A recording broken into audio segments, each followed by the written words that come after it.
한번 따라 하실까요? 말씀 밖으로 넘어가지 않는 일꾼. 말씀 밖으로 넘어가지 않는 일꾼. 자, 고린도 교회가 4개의 분파로 갈려서 서로 긴장하고 갈등하고 싸움으로 말미암아 교회가 성장하고 교인들이 성숙해야 되는데 그렇지 못하고 혼란 가운데 있다 하는 소식이 에베소에서 사역하고 있는 사도 바울에게 전해졌습니다. 그래서 사도 바울이 1차적으로는 이 분란의 문제, 분쟁의 문제를 해결하기 위하여 쓴 편지가 고린도 전서라고 하는 편지입니다. 사도 바울은 고린도 교회의 문제를 정확하게 알았습니다. 이미 앞서 갔던 교회의 총지휘자들, 즉 담임 목사들은 서로 경쟁하지 않았습니다. 누가 쫓겨나고 그 다음에 누가 온 게 아니라 바톤을 자연스럽게 잘 이어받아서 교회가 세워지고, 세워진 교회의 담임 목사는 사도 바울이었다고 한다면 그 다음 자리에 담임 자리를 이어받았던 사람이 아볼로였습니다. 둘 사이는 동력 관계입니다. 둘이 서로 경쟁하거나 둘이 서로 죽이려고 하고 서로 싸우는 그런 존재가 아니었습니다. 서로 역할을 잘 분담했는데 각자에게서 세례를 받고 각자에게서 그 믿음을 전수받았던 사람들은 앞서 지나갔던 담임 목사, 즉 그들의 지도자하고는 달리 서로가 서로를 파벌로 만들어 서로끼리 싸우고 있는 거예요. 우리가 더 낫다, 너희들이 더 못하다, 나는 사도 바울에게서 배웠다, 나는 아볼로에게서 배웠다, 나는 베드로에게서 배웠다, 나는 우리 모교회인, 교회의 모든 초대 교회인 나는 예루살렘 교회에서부터 세례받고 예수 믿었다, 그래서 나는 그리스도파다, 이렇게 이야기하는 이 문제를 보면서 문제의 핵심이 뭐냐 하면 다른 것이 아니라 자신들 뒤에 그 담임 목사를 보좌하여 함께 교회를 만들어 가야 될 직분자들, 오늘날로 치면 중직자들에게 문제가 있다라고 하는 것을 사도 바울은 안 겁니다. 그래서 이 중직자들에게 올바른 중직자들, 올바른 직분자들이 되기 위하여 설명하고 있는 것이 바로 3장부터 이제 해법을 제시하고 있는 거예요. 그 앞에 분란의 문제 이런 걸 쭉 이야기하고 난 다음에 3장부터 이 분란의 이유의 핵심이 되는 일꾼의 타락, 이 일꾼이 타락했기 때문에 뭐가 타락한 거냐 하면 교회가 타락한 거예요. 오늘날 현대교회는 이 바울 사도와 달리 이 일꾼의 타락이 교회 중직자들 타락보다는 목회자의 타락이 훨씬 더 큽니다. 그렇다고 그러면 목회자의 타락만 있고 그 목회자를 도와서 함께 연합하여 교회를 세워가야 할 교회 안에 있는 항존 직분자들, 중직자들의 타락은 없느냐? 그렇지도 않습니다. 그런데 이 바울 시대는 오늘날하고는 달리 거쳐갔던 목회자들은 문제가 없는 거예요. 그런데 그 목회자들이 있을 때 세워졌던 항존 직분자들, 이 일꾼들이 타락함으로 말미암아 생긴 이 분란의 문제를 사도 바울이 직시하고 그 교회에 세워졌던 일꾼들, 직분자들에게 너희들이 어떻게 해야 될지를 설명하고 있는, 어떻게 새로워져야 하고 어떻게 다시금 본질을 회복해야 될지를 설명하고 있는 것이 오늘 우리가 보고 있는 고린도전서 4장입니다. 이 고린도전서 4장에서 제가 한 번에 모아서 설명을 하겠지만 고린도전서 4장에서 이 파벌을 나누고 싸우고 있는 각 파벌의 수장이 되고 그 수장 밑에서 또 어떤 역할들을 하고 있는 교회의 중직자들을 향하여 새롭게 중직자의 모습, 직분자의 모습을 3가지로 제시하고 있는데 첫 번째가 뭐냐 하면 우리 지난주에 살펴보았던 일꾼입니다. 이때 일꾼은 휘페리테스라고 하는 말을 쓰는데 고대의 해상에서 전쟁을 할 때 노예들은 손과 발에 쇠고랑을 차고 위에서 무슨 일이 일어나는지 상관없이 밑에서 뭐 하는 사람들이에요? 노젓는 사람이라는 거예요. 그러니까 우리가 죄인이었다, 우리가 영죽을 사람이었다라고 하는 사실을 잊어버리면 안 된다라는 거예요. 그걸 잃어버리는 순간 우리가 거기에서 구원받아서 우리가 원래 히페리테스 일꾼이었는데 일꾼인 우리를 뭘로 만들어 주셨느냐 하면 맡은 자, 여기 맡은 자가 청직이에요. 맡은 자로 배 밑창에서 노젓는 자들이었는데, 그리고 뭐 위에서 무슨 일이 나든지 상관없이 그냥 적선에서 뭐 우리를 들이받거나 그래서 밑창에 물이 들어오면 도망도 가지 못하고 그 배와 함께 그냥 죽을 수밖에 없는 묶여 있는 자, 죄에 묶여 있는 자, 그 사람이 일꾼 히페리테스였단 말이에요. 이제 그런 자를 4장 1절에 보면 우리를 어떻게 해주셨다고요? 맡은 자로 성격시켜 준 거예요. 이제는 밑에 있는 자가 아니라 하나님께서 우리를 세워주셔서 일반 평신도가 아니라 평신도 중에서 저와 여러분을 세워주셔서 중직자, 항존직분의 사람들로 뭐 해주셨느냐 하면 맡은 자가 되게 해주셨다는 거예요. 근데 그 맡은 자들에게는 뭐가 있다고요? 비밀을 맡았다라는 거예요. 비밀이 없는 사람, 이때 이 비밀이라는 건 우리 너와 나 사이의 비밀 이런 얘기가 아니라 예수 그리스도로 말미암아 구원받는 이 구원의 비밀, 복음의 비밀, 이게 없는 사람은 이건 여전히 자신이 맡은 자라고 생각하지만 히페리테스인 거예요.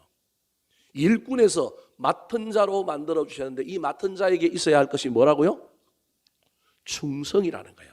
근데 그 충성이 사람에게 하는 충성이 아니라 너희는 그리스도의 뭐예요? 일꾼이요.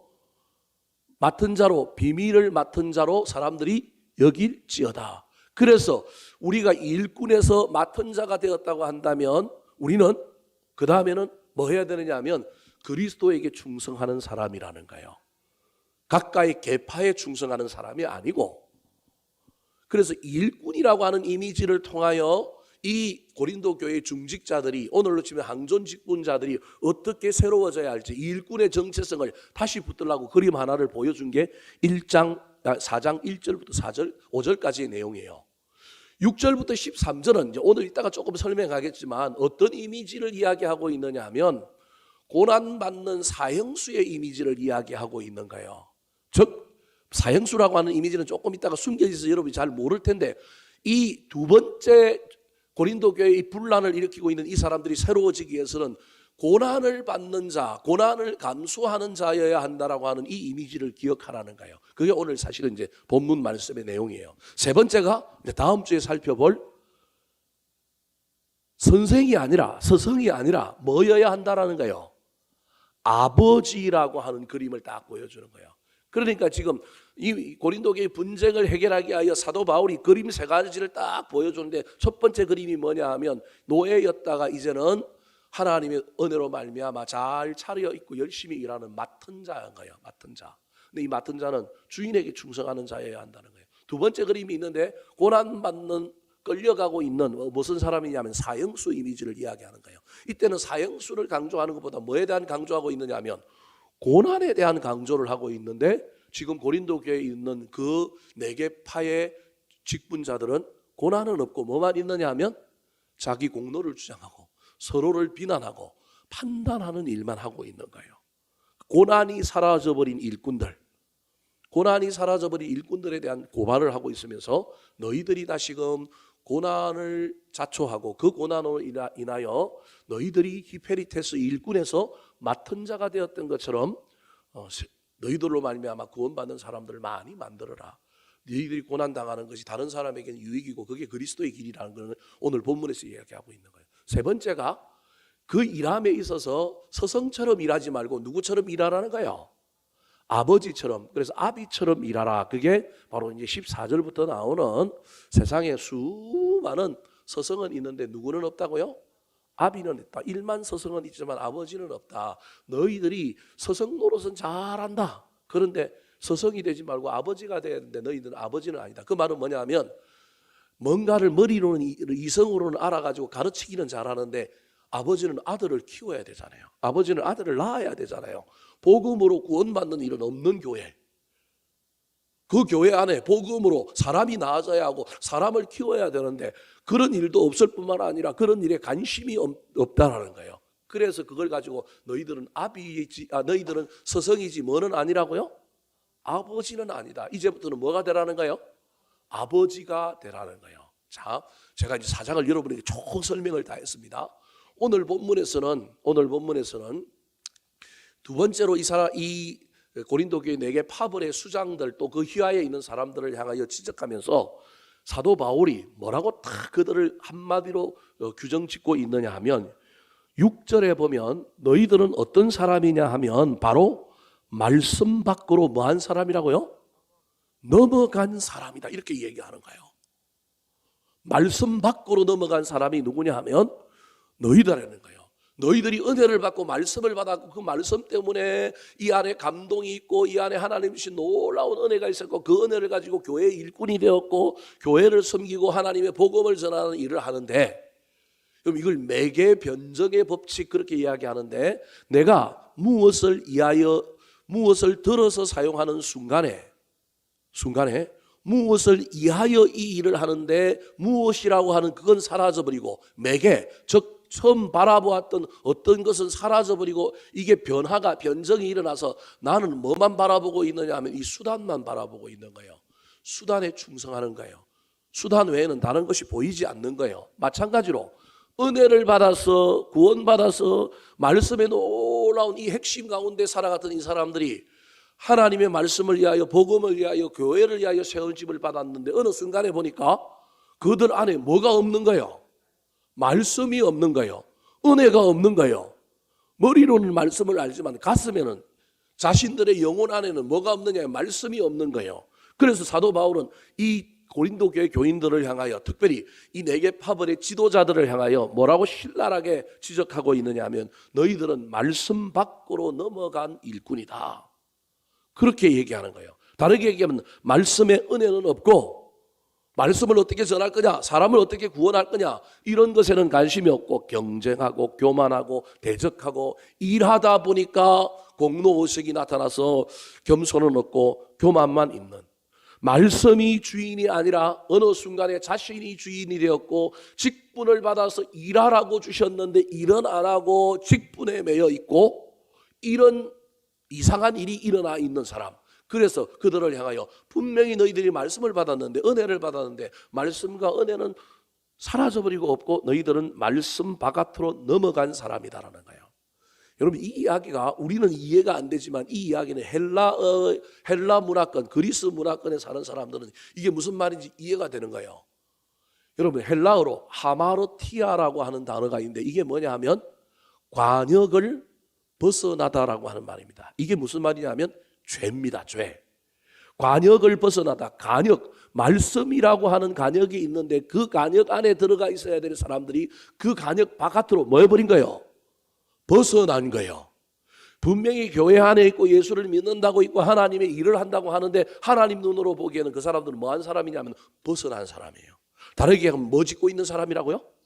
죄 짓고 있는 사람인 거예요. 일을 하고 있는데 지도자로 뭔가를 하고 있는데 하나님이 보기에는 뭐한 사람들이냐 하면 관역을 벗어난 사람들, 말씀을 벗어난 사람들, 죄 짓는 사람들이라는 거예요.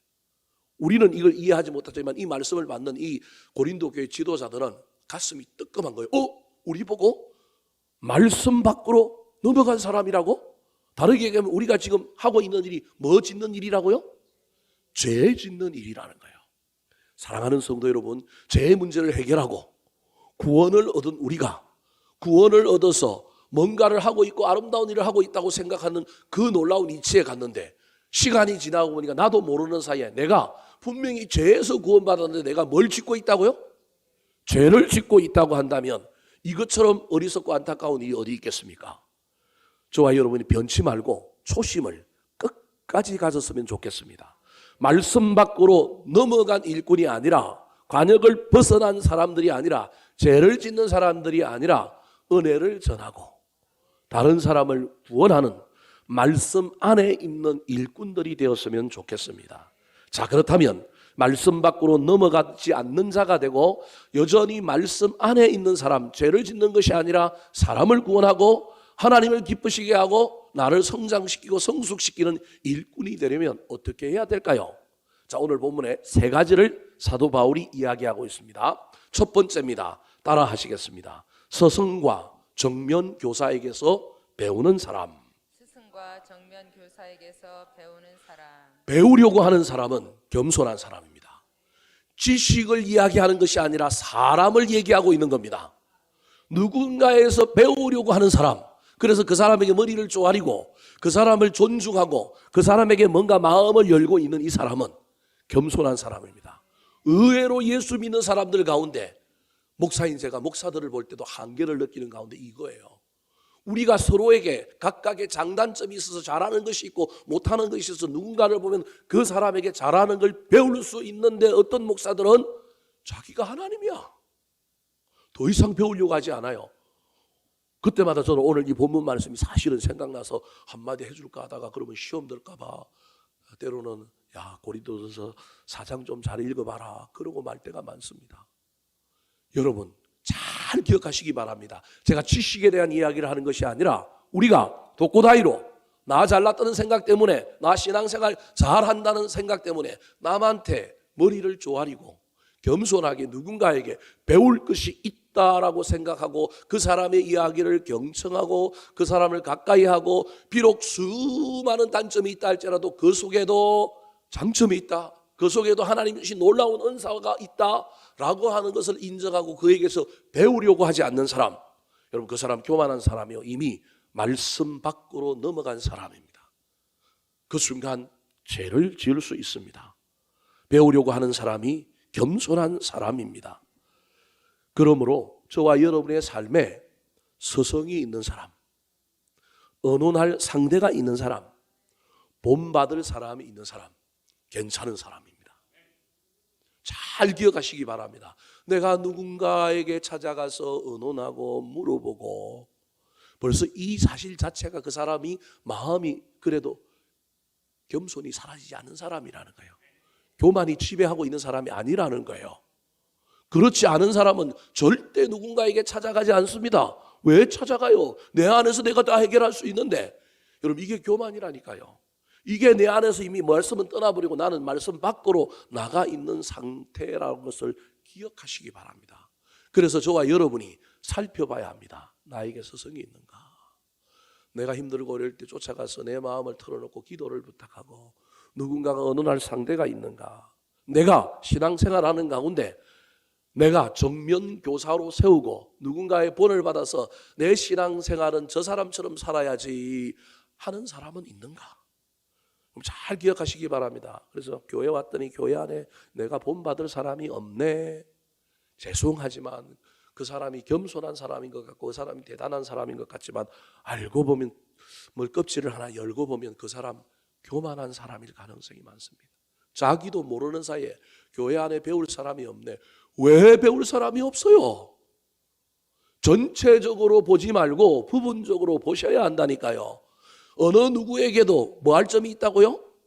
배울 점이 있다니까요. 심지어 여러분 가장 악한 사람에게도 배울 점이 있어요. 100% 악한 사람에게도 배울 점이 있어요. 뭘로 배워요? 난 저렇게 살면 안 되겠다. 무슨 말씀이 이해되십니까? 난 저렇게 살면 안 되겠다. 배울 점이 있다니까요. 그런데 그렇게 생각하지 않고 저 인간 나쁜 인간, 쳐 죽여야 될 인간 이렇게 생각하는 순간 그 사람을 통하여 배우는 것이 아니라 뭐하고 있냐면 정죄하고 있는 거예요.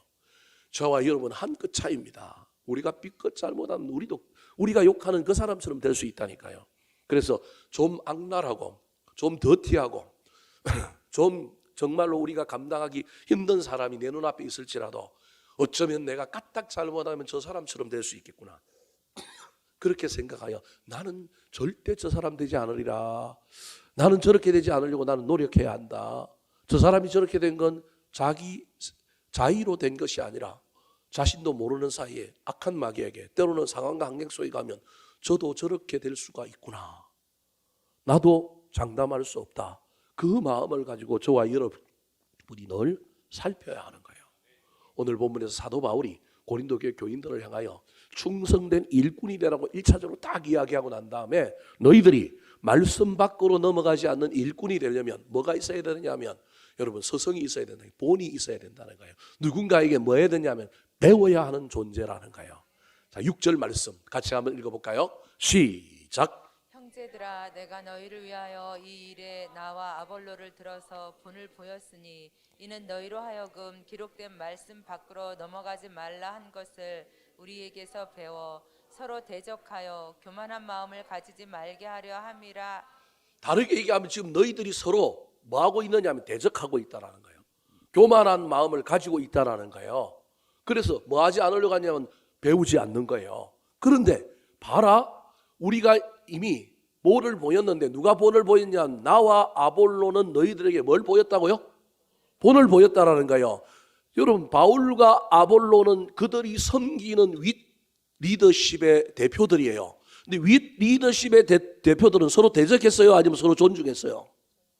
서로 동력자로 나는 물 주고 나는 심고 아볼로는 물 주고 서로 역할을 인정하고 서로 상호 보완 관계 속에서 서로 존중하고 이해했는데 너희들이 우리를 따른다고 하면서 왜 우리가 하는 대로 하지 않고 너희들은 여기서 앉아갖고 서로 뭐하고 있느냐 하면 하나님께서 너희들을 휘페리테서에서 청지기로 불러주셨는데 청지기가 해야 될 일은 서로 존중하고 협력하고 하나 되어 일하는 자여야 되는데 서로 앉아갖고 판단하고 있다는 거예요. 그게 4절 5절에 나오는 말씀이에요. 판단하고 있는 거예요. 판단하면 안 되는 거예요. 판단은 누구에게 받는 거예요? 하나님께 받았고 우리가 하나님 앞에 상 받을 생각으로 일해야 되는데 지금 그 밑에 리더십에 있는 사람들이 자기가 아볼로파라고 바울파를 뭐하고 있는 거예요? 까고 있는 거예요. 자기가 바울파라고 누구 파를 까고 있는 거예요? 아볼로파를 막 비난하고 틀렸다고 이야기하는 거예요. 자신들이 섬겼던 자신들이 조상처럼 금가옥조처럼 여기고 있는 그들의 계파의 리더들이었던 바울과 아볼로는 서로 대적한 일이 없어요. 선 리더십에서 후 리더십으로 나중에 보면 또 둘이 만나잖아요. 둘이 또 복음을 전하잖아요. 그런데도 불구하고 밑에 있는 사람들은 지금 뭐 하고 있느냐 하면 이러고 있는 거예요. 자기들끼리도 서로 배워야 되지만 밑에 있는 리더십에서 이 밑에 있는 사람이 나는 아볼로파지만 계파가 만들어졌다는 게 문제가 아니라는 거예요. 만들어질 수도 있어요. 서로 친한 사람들끼리 밥 먹고 서로 친한 사람들에게 차 마시고 서로 친한 사람들에게 놀 수 있어요. 그게 무슨 문제입니까? 인간이 한계가 있는데 꼭 저 사람 한 번 만났으면 이 사람도 한 번 만나주고 그래야 돼요? 아마 못 살 거예요. 그렇게 하면 어쩔 수 없어요. 대신에 밑에 있는 사람들도 상대방 바울에게 배울 점이 있고 바울파의 희하에 있던 사람들도 아볼로에게 배울 게 있고 서로가 서로도 뭐 할 게 있어야 돼요? 배울 게 있어야죠. 이 본을 바울과 아볼로는 보여줬는데 너희들은 어찌하여 지금 이러고 있느냐. 내가 아볼로와 내가 이런 본을 보여줘서 너희들이 서로 대적하지 않고 교만한 마음 가지지 않게 하려고 이런 본을 보였는데 이 본이 어디로 갔느냐. 너희들은 나를 따른다고 하면서 지금 바울 자체가 바울파 사람들에게도 이렇게 이야기하고 있는 거예요. 너희들 나 따른다며. 나 따른다면 내가 했던 행동도 내가 했던 내 같이 내가 가지고 있던 신앙의 태도도 본받아야 되는데 어찌하여 내 파라고 하면서 내가 한 짓은 안 따라하냐? 그 얘기하고 있는 거예요. 사랑하는 성도 여러분, 저와 여러분의 최고의 스승은 예수님입니다. 우리는 예수님께 배워야 합니다. 그러나 저와 여러분 예수님께 배워야 하기도 하지만 보이지 않는 예수님 따라가기 힘들면 교회 안에 또는 저와 여러분의 인생길에 내 신앙 인생에 여러분 사표가 되는 서성들을 발견해야 합니다. 여러분 이게 있는 사람이 겸손한 사람입니다. 내가 누구 희하에 있었다, 누구랑 같이 교회 생활했다, 내가 어떤 교회에 있었다 그것을 자랑하는 것이 아니라 그 사람을 따라가고 있는 것을 자랑해야 됩니다. 수많은 사람들이 뭘 자랑하느냐 하면 내가 어떤 교회에 있었다, 내가 누구 밑에서 배웠다, 내가 누구 희하에 누구 사단의 사람이다 그걸 자랑하는 거예요. 그걸 자랑하는 게 아니라 그 사단의 그 본이 되는 그 사람을 내가 지금 따라가고 있는가. 부족해도 좋습니다. 따라가기만 하면 됩니다. 그 사람이 10개 했는데 난 1개, 2개만 해도 여러분 괜찮습니다. 그럼에도 불구하고 내 마음속에 나 저 사람을 한번 따라가 보리라. 나 저 사람이 했던 좋은 정도를 나도 한번 해보리라. 제가 마음속에 품고 있는 건 우리 교회에서 제가 여러분에게 말씀 못 드렸는데 품고 있는 것 중에 하나가 이건 아직은 여러분에게 전기를 누설하면 안 될 것 같아서 여러분이 못하고 있는 것 중에 하나가 제가 광성교회에서 부목사 하다가 정성진 목사님이라고 하시는 분이 저한테 은혜를 주셔서 제가 이렇게 교회를 나오고 담임 자리로 온 것처럼 나도 우리 교회에서 훗날 우리 교회에 있던 부목사들이나 우리 교회 희하에 있던 사람들이 독립하게 되면 나도 좀 도와줘서 그들을 독립시키면 좋겠다. 이게 제 마음인데 우리 교회 규모라든지 재정 형편이라는 이게 안 되니까 제가 대놓고 여러분에게 말을 못하는 거예요. 그러나 제 마음속에는 아직도 살아있습니다. 내가 받은 은혜잖아요. 내가 그 은혜를 받았는데 그래서 직접적으로 그 일을 못 해주니 나는 부교역자들에게 가능하면 잘하리라. 뭘 가지고 잘했니 못했니 말 안 하려고 애를 씁니다. 너는 하는 얘기지만 이건 제 입장입니다. 받는 사람들은 어떻게 받아들일지 잘 모르겠어요. 그럼에도 불구하고 저는 가능하면 잔소리 안 하리라 뭘 안 하리라 결정하고 고민하고 가능하면 우리 부교역자들 내가 방패막이가 되어주리라 뭐 이렇게 생각하고 목회를 하는 거예요. 왜냐하면 내 본이 있으니까. 내가 본 게 있으니까. 배운 게 있으니까. 그렇다고 제가 너무 이야기하자면 그럼 정성기 목사님이 뭐 올 전부 다 뭐 완전하신 분인가요? 아니에요. 나도 그분에게서 단점을 보고 난 저건 하지 말아야지 다 옳은 것이 아니란 말이에요. 그럼에도 불구하고 본 게 있잖아요. 배우려고 하잖아요. 그러면서 내 목회를 생각할 때마다 서성의 날이 되면 찾아가서 그분하고 대화하고 차 마시고 선물 주고 뭐 이런 얘기를 하다가도 나는 지금 저분을 따라가고 있나? 내가 받은 은혜를 그래도 갚고 있나? 살펴보는 거예요. 여러분, 저와 여러분에게 서성이 있다는 것, 본받을 사람이 있다는 것, 여러분 대단한 은혜임을 기억하시기 바랍니다. 그거 없이 내가 신앙의 최고의 정점이다, 내 신앙은 내가 알아서 한다, 여러분 그것처럼 안타까운 일이 없습니다. 특별히 교회 안에 저와 여러분이 누군가에게라도 배워야 한다는 생각을 가지고 여러분 잘 대하시기 바랍니다. 판단은 내 몫이 아닙니다. 하나님의 몫입니다. 우리는 하나님께 판단받고 하나님이 상을 주실지 하나님이 어떻게 하실지 그분에게 맡기면 됩니다. 할 수만 있다면 내 신앙생활의 정면 교사를 두고 그분을 따라가며 그분에게 나를 비추어 보는 겸손한 일꾼, 서성의 유명세만을 자랑하는 삶이 아니라 닮아가고 있는 것을 자랑하는 저와 여러분이 되기를 예수님의 이름으로 축원합니다. 두 번째로 말씀 밖으로 넘어가지 않는 일꾼은 어떤 일꾼일까요? 따라하시겠습니다. 은혜와 감사를 소유한 겸손한 사람. 은혜와 감사를 소유한 겸손한 자, 누구에게 사람. 배우려고 하고 본을 앞에 세워놓고 우리의 최고의 본은 예수님이지만 사람 본도 있어서 그 본을 따라가려고 애를 쓸 때 그 사람의 마음속에는 은혜가 사라지지 않습니다.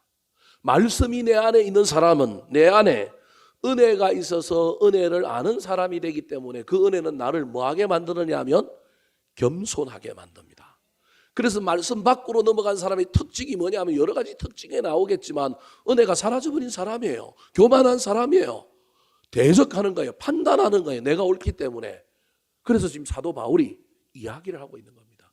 이 고린도 교회 네 개파의 수장들과 그들을 돕고 있는 리더십에 있는 사람들을 향하여 내가 보니 너희들 안에 은혜가 사라졌다.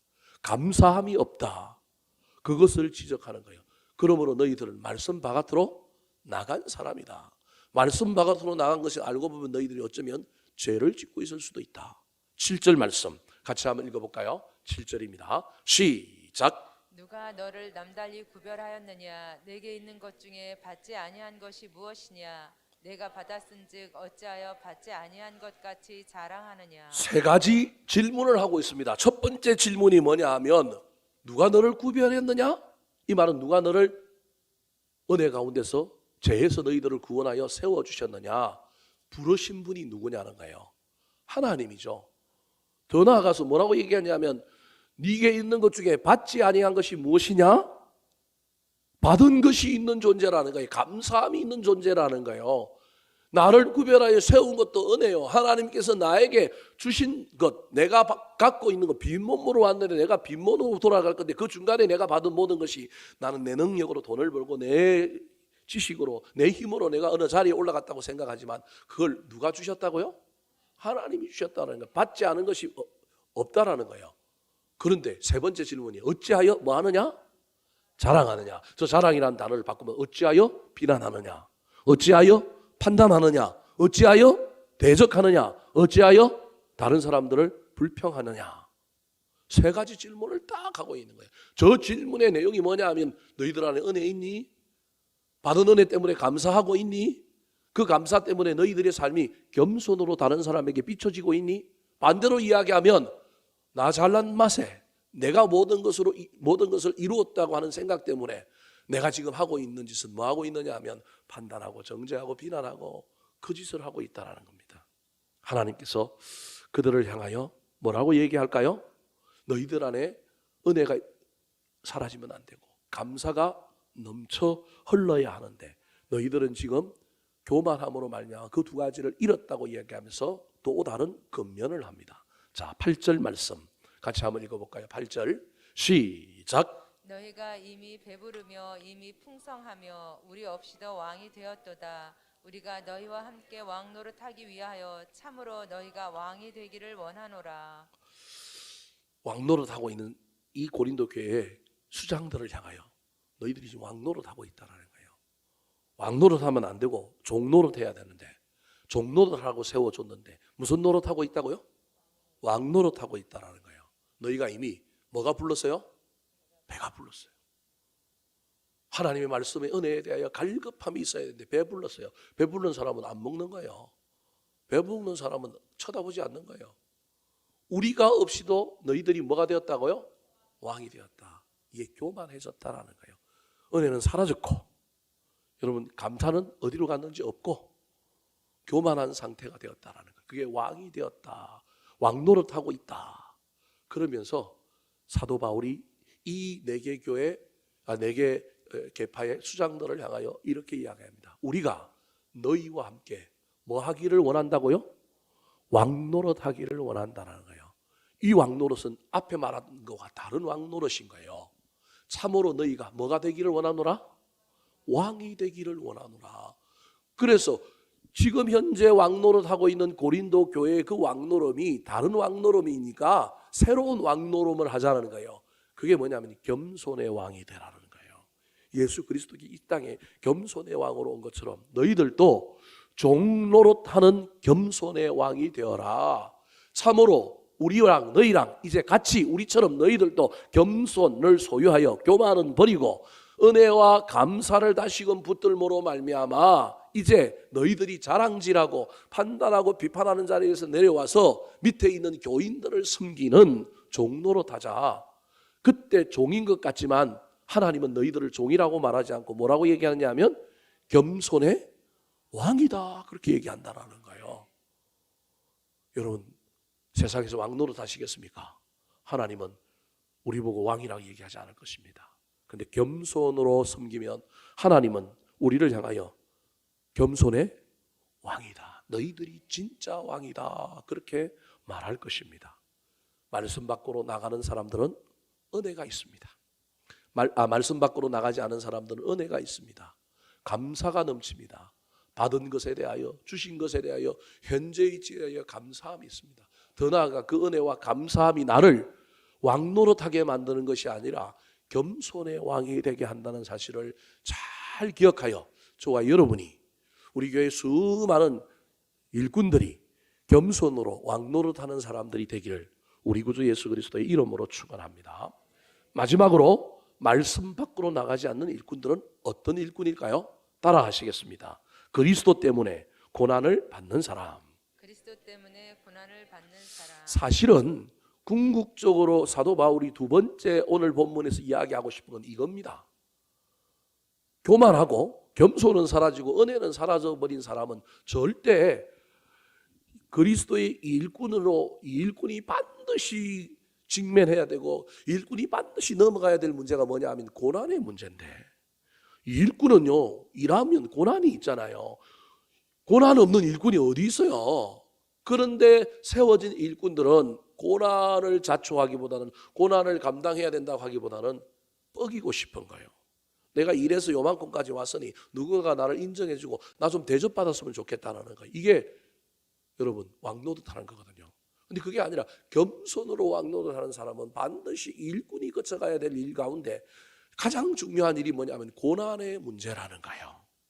근데 지금 이 고린도 교회 네 개파의 수장들과 그 희하에 있는 사람들은 그들의 삶에 뭐가 없는 거예요. 지금 고난을 감당하는 사람이 없는 거예요. 이미 자랑하고 이미 높아졌고 이미 인정받고 그런 삶만 있는 거예요. 고난이 사라져버린 거예요. 아니라는 거예요. 하나님의 일꾼은 반드시 고난을 통과하고 고난을 넘어가고 고난 속에서 하나님의 놀라운 은혜를 형통을 경험하는 사람이라는 거예요. 그걸 설명하기 위하여 사도 바울이 자기를 소개합니다. 자기뿐만 아니라 사도들, 더 나아가서 모든 그리스도인들이 어떤 존재인지를 설명하는 것이 9절입니다. 자, 9절 말씀 같이 한번 읽어볼까요? 자, 9절입니다. 시작. 내가 생각하건대 하나님이 사도인 우리를 죽이기로 작정된 자 같이 끄트머리에 두셨음에 우리는 세계 곧 천사와 사람에게 구경거리가 되었노라. 자, 내가 생각하건대 자기가 생각해 보니까 하나님이 사도인 우리를 사도 바울과 12사도 그다음에 70인 사도 이런 사람들의 원래 본질이 뭐였는지를 설명하는 거예요. 뭐라고 설명하냐면 죽이기로 작정된 자같이 끄트머리에 두셨음에 이게 무슨 말이냐면 그리스 로마 문화권에 있는 사람은 이 말을 알지만 우리는 저 말을 이해하기 힘들어요. 저게 사행수거든요. 무슨 말이냐면 전쟁을 통하여 전쟁에 이기는 개선 장군이 올 때 개선 장군이 제일 앞에 옵니다. 제일 앞에 오기 전에 한 시간 전, 뭐 시간은 뭐 정확하게 않지만 그냥 여러분 이해를 쉽게 하기 위해 1시간 전에 두세 시간 전에 누가 지나가느냐 하면 공병대가 개선 장군을 오는 길을 닦아요. 그 길 닦는 이야기가 세례 요한인 거예요. 사실은 길 닦는 부대가 공병 부대가 지나가서 전쟁에 승리하고 오는 개선 장군을 딱 닦는 거예요. 길을 닦아주는 거예요. 그 다음에 무슨 부대가 지나가느냐면 향 부대가 지나가요. 이 무슨 말이냐면 피비린내가 나잖아요.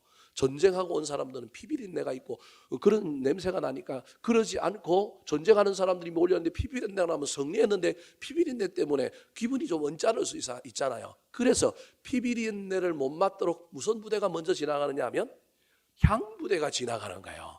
그래서 그게 향 부대가 탁 지나가 길 닦는데 사람들은 잘 몰랐는데 뭐 집에 있으면 길을 닦는지 모르잖아요. 그런데 갑자기 향 냄새가 나기 시작해요. 그러면 아는 거예요. 아, 우리가 전쟁에 뭐 했다? 이겼다. 그리고 누가 오겠다? 개선 장군이 프레이드를 펼치면서 오겠다라고 하는 걸 아는 거예요. 그래서 개선 장군을 환영하러 나가려고 딱 준비하고 있는데 나팔 소리가 탁 나면 이제 개선 장군이 마을 입구에 왔다는 걸 알고 사람들이 우르르 몰려오는 거예요.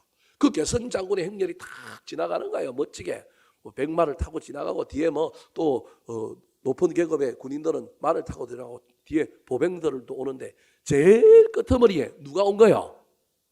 포로들이 왔단 말이에요. 그게 지금 저 얘기를 하고 있는 거예요. 제일 뒤에 적군의 포로들을 잡아왔는데 그중에 소위 말하는 튼튼한 자들은 노예를 삼을 거고 좀 데리고 오다가 좀 비실비실한 사람들은 어차피 데리고 있어봤자 밥만 축내는 자들이고 그 고쳐주고 약품 들어가고 힘드니까 뭐 할 사람들인 거예요? 죽일 사람들인 거예요. 그 얘기를 하는 거예요. 원래 우리가 악한 마귀에게 사로잡혀 있는 죄에 사로잡혀 있어서 죄로 말미암아 골병이 되고 병들어서 우리는 원래 죽이기로 작정된 자로서 어디에 둔 자라고요? 끄트머리에 둔 자였다라는 거예요. 이게 사도 바울이 예수 믿기 전에 자기의 정체성을 고백하는 단어예요. 이 정체성이 있는 거예요. 사도 바울은 살면서도 그가 막 유명해지고 그가 교회를 개척해도 그는 자기가 일꾼이라는 거예요. 히페리테스. 노젓는 사람이라는 거예요. 뱀 입장에서. 뿐만 아니라 우리는 악한 마귀 사탄에게 사로잡힌 그래서 병들어 어쩔 수 없이 쓸모도 없었어. 노예도 안 삼고 죽이기로 작정해서 어디에 둔 사람이라고요? 끄트머리 둔 사람. 왜 끄트머리 둘까요? 따라오는데 못 따라오면 줄 끊어갖고 뭐 할까요? 내비두는 거예요. 그 사람 때문에 행렬이 지체되면 안 되니까. 그래서 딱 보다가 병이 들거나 좀 잘 못 끊는 사람은 줄을 메고 가는데 그 줄을 끌어갖고 또 어디로 보내요? 제일 끄트머리에 보내갖고 줄을 매달아 오다가 그 인간이 못 끌고 전체 행렬을 지체하게 만들면 뭐 하는 거예요? 줄 끊고 그 자리에서 뭐 해버릴까요? 죽이는 거예요. 여러분들이 그리스 로마 시대에 일어났던 전쟁을 안 봐갖고 이해를 못하는 거예요. 저는 많이 봐갖고 이게 이해가 돼요. 딱 보는 거예요. 그것만 관찰하는 노예를 운송하고 노예를 지휘해가지고 부대를 이동케 하는 대장이 딱 있는데 이 대장은 뭐만 보느냐면 팔 수 있는 인간인가 건강하냐 아니냐 잘 따라올 수 있느냐 없느냐만 딱 보는 거예요. 그래서 못 따라온다? 뭔가 문제가 있다 그러면 중심 줄이 있는데 줄달리기 하는 줄처럼 그 줄에다가 메어놓은 줄들이 있는데 그 줄을 풀어갖고 제일 뒤로 보내는 거예요. 그리고 못 따라온다 그러면 그 줄을 탁 잘라버려가지고 그 자리에서 뭐 하느냐면 죽이는 거예요. 이게 사도 바울이 알고 있는 자신의 정체라는 거예요. 난 죄인이다. 난 죽을 자였다. 그래서 우리는 세계 곳 천사와 사람에게 뭐가 되었다고요? 구경거리가 되었다. 저기 천사가 나왔는데 저 천사가 악한 마귀, 선한 천사가 아니라 원래 마귀는 천사였는데 교만하여 천사에서 떨어진 자란 말이에요. 저 이야기를 하고 있는 거예요. 천사와 사람에게 뭐가 된 사람이라는 거예요? 구경거리인 사람이라는 거예요. 근데 그런 우리를 구원해 주셔서 우리를 일꾼 삼아 주셨으니 이 일꾼 삼은 우리는 주를 위하여 고난도 피하지 않는 사람이다라고 하는 걸 몇 절에 설명하느냐면 10절에 설명하는 거예요. 자, 10절 같이 한번 읽어볼까요? 시작. 우리는 10절입니다. 시작. 우리는 그리스도 때문에 어리석으나 너희는 그리스도 안에서 지혜롭고 우리는 약하나 너희는 강하고 너희는 존귀하나 우리는 비천하여. 두 종류의 사람이 나와요. 그리스도 때문에 사는 사람과 그리스도 안에서 사는 사람. 잘 기억하시기 바랍니다. 그리스도 때문에 사는 사람과 그리스도 안에서 사는 사람. 저와 여러분 이 두 종류에 모두가 포함되는 사람이에요. 저와 여러분이 예수 그리스도를 믿고 구원받은 이후에는 우리는 누구 때문에 사는 사람이어야 하냐면 그리스도 때문에 사는 사람이어야 하고요. 우리가 죄인이었을 때 누군가를 통하여 또는 예수님 때문에 구원을 받으면 우리는 누구 안에 있는 사람이에요? 그리스도 안에 있는 사람이에요. 그리스도 안에 있는 사람은 나중에 그리스도 때문에 사는 사람으로 옮겨가야 해요. 잘 기억하시기 바랍니다. 사도 바울은 옛날에는 끄트머리에 있는 자였는데 은혜로 그리스도 안에 있는 사람이었다라는 거예요. 근데 지금은 그리스도 안에 있는 사람이 아니라 어떤 사람이라고요? 그리스도 때문에 사는 사람이라는 거예요. 그리스도 때문에 사는 사람이기 때문에 이 사람에게는 고난은 당연한 거예요. 일꾼은 당연히 고난을 받아야 된다는 거예요. 고난이 없는 일꾼은 없어요. 교회 안에 직분자들, 목사들, 부목사들, 장로님들 여러분 쉽고 편하게 신앙생활하고 그냥 누리고 인정받고 높임을 받으려고 하면 그 직분 안 받는 게 좋은 거예요. 죄송한 표현일지 모르겠지만 제가 너무 심하게 이야기하니까 이게 사실이기 때문에 그런 거예요. 직분을 받는 순간 우리에게는 당연히 뭐가 주어진다고요? 고난을 주어진다니까요. 내가 그냥 예수 믿고 그냥 은혜 가운데 살려면 그리스도 안에서 사는 사람으로 살려면 필요가 없는 거예요. 그냥 그거는 우리 구원받은 존재로 살면 되는 거예요. 근데 그 안에서 하나님께서 우리를 일꾼으로 세워주시면 우리는 그리스도 때문에 사는 사람인 거예요. 그리스도 때문에 사는 사람들은요, 여러분 그리스도 안에 사는 사람들하고 달라요. 다음 화면 한번 보여주실까요? 저 10절을 제가 정리했어요. 그리스도 때문에 사는 사람은 우리고요, 그리스도 안에 사는 사람은 너인 거예요. 지금 사도 바울이 난 그리스도 때문에 산다. 나와 사도들은 그런 사람이다. 그런데 고린도 교회 교인들이야 너희들은 나 때문에 또는 사도들 때문에 예수 믿고 구원받아서 복음이 전해져서 그리스도 안에 있는 너희가 되었지 않느냐. 그 얘기를 하는 거예요. 그런데 우리는 너희들 때문에 어떤 삶을 살아요? 어리석고 약하고 저 마지막이 바뀌었어요. 제가 실수했어요. 이해해 주세요. 그리스도 때문에 너희들을 위하여 우리는 어떤 삶을 사느냐 하면 어리석고 약하고 비천한 삶을 산 결과 너희는 그리스도 안에서 어떻게 됐어요? 지혜롭고 강하고 존귀하게 되었다라는 거예요. 이제 존귀해졌으니 이제 그만 존귀하고 너희들도 그리스도 때문에 사는 사람이 되어서 고난 받아라. 고난을 감당해라. 고난 받으라고 너희들을 세워줬는데 왜 고난을 감당하지 않고 그래서 그리스도 안에서 그리스도 때문에 사는 사람을 만들어줬으니 이제 너희 때문에 그리스도 안에 있는 사람들을 위하여 너희들이 무슨 일을 하라고 세워줬는데 너희들이 지금 뭐하고 있느냐 하면 여전히 그리스도 안에 있는 사람으로 살고 있다. 사랑하는 성도 여러분 잘 기억하시기 바랍니다. 우리는 그리스도 안에 있는 사람들이었습니다. 그런데 일꾼이 되려고 하면 하나님께 쓰임 받으려고 하면 반드시 그리스도 때문에 사는 사람들이어야 합니다. 그래서 그리스도 때문에 고난 받는 거예요. 손해보는 거예요. 억울한 거예요. 마음이 섭섭한 거예요. 물론 그것으로 끝나게 하나님 하지 않습니다. 역전시켜주시고 반전시켜 주십니다. 그럼에도 불구하고 우리에게 그것이 있다라고 하는 것을 잊어버리지 않고 그 일을 향하여 달려가야 되는 거예요. 그런데 지금 고린도 교회에 있는 4개 분파의 지도자들은 여전히 그리스도 안에 있으면서 누리기는 뭘 하려고 하느냐 하면 그리스도 때문에 있는 사람들과 같은 지위에서 누리려고 하는 거예요. 그거는 말이 안 된다는 거예요. 그러면 너희들에게는 뭐가 있어야 된다는 거예요? 고난을 감당하는 섬김과 헌신과 희생이 있어야 하지 않느냐. 그러면서 사도 바울이 신랄하게 권면합니다. 자, 11절부터 13절 말씀 같이 한번 읽어볼까요? 시작. 바로 이 시각까지 우리가 줄이고 목마르며 헐벗고 매맞으며 정처가 없고 또 수고하여 친히 손으로 일을 하며 모욕을 당한즉 축복하고 박해를 받은즉 참고 비방을 받은즉 권면하니 우리가 지금까지 세상의 더러운 것과 만물의 찌꺼기 같이 되었도다. 한 번만 하고 안 하면 안 되고 했던 걸 지금까지 이 시각까지 유지하고 있는 사람이 누구라고요? 사도 바울. 사도 바울은 히페리테스에서 맡은 자가 되었을 뿐만 아니라 그리스도 안에 있다가 그리스도 때문에 사는 사람으로 여전히 이 시각까지 지금까지 뭘 하고 있느냐 하면 줄이고 목마르고 헐벗고 메마르며 정처가 없고 수고하여 친히 손으로 텐트 기어가지고 선거 헌금 자기 스스로 감당하고 모욕도 받고 비방도 받아요. 그럼에도 불구하고 이게 고난이잖아요. 고난 받음에도 불구하고 에이씨 못 해보겠네 그러고 있는 게 아니라 나 시험 들었다고 그렇게 말하는 것이 아니라 도리어 뭐하고 있다고요? 축복하고 참고 뭐하고 있다고요? 건면한다. 이게 일꾼의 모습이라는 거예요. 근데 너희들이 이게 어디 갔느냐? 너희들이 지금 이걸 감당하고 있느냐? 그리스도 때문에 살아라.